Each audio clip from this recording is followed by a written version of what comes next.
It's a nasty truth, but those who seek to inflict harm are not fazed by gun control laws.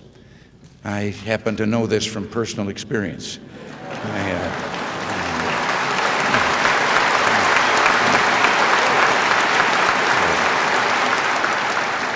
You know, I've always felt a special bond with the members of your group. You live by Lincoln's words.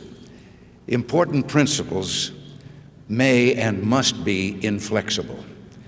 Your philosophy put its trust in people, so you insist on individuals be held responsible for their actions.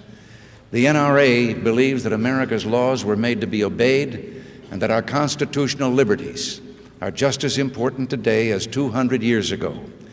And by the way, the Constitution does not say that government shall decree the right to keep and bear arms.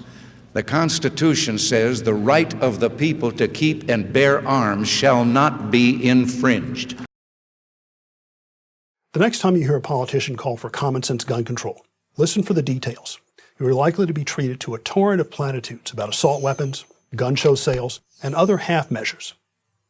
These sorts of proposals are rooted in a theory of gun control that has been around since the 1960s. The basic idea is that fewer guns equal less gun crime. But for this theory to have even a chance of working, drastic reductions in the supply of guns will be necessary. Everything else amounts to security theater.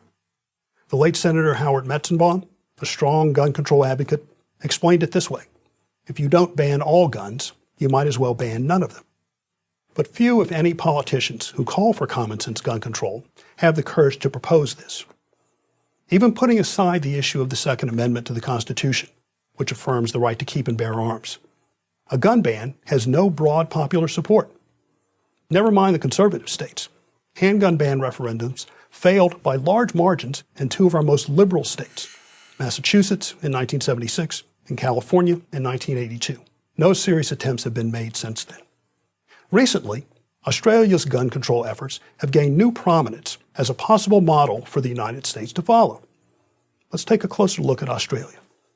In 1996, after a lunatic used a semi-automatic rifle to murder 34 people in Tasmania, the Australian government banned all semi-automatic rifles and repeating shotguns. Owners of roughly 700,000 registered firearms, about a quarter of the country's 3 million total guns, were required to turn them in for destruction. The government called this a buyback, but in fact no one had a choice.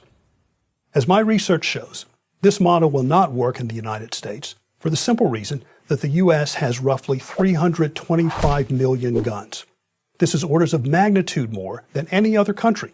Even if the Australian plan were tried in the U.S. and worked to perfection, we'd still be left with over 200 million guns, including handguns, which account for nearly 80% of gun crime.